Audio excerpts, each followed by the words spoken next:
Sydney Murugan టెంపుల్లో మహాశివరాత్రి వేడుకలు ఎంతో బాగా జరిగాయండి.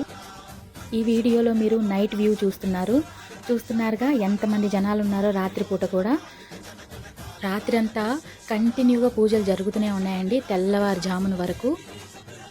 మీ అందరికీ ఆ శివయ్య ఆశీస్సులు ఉండాలని మనస్ఫూర్తిగా కోరుకుంటూ థ్యాంక్ యూ ఫర్ వాచింగ్ అండి.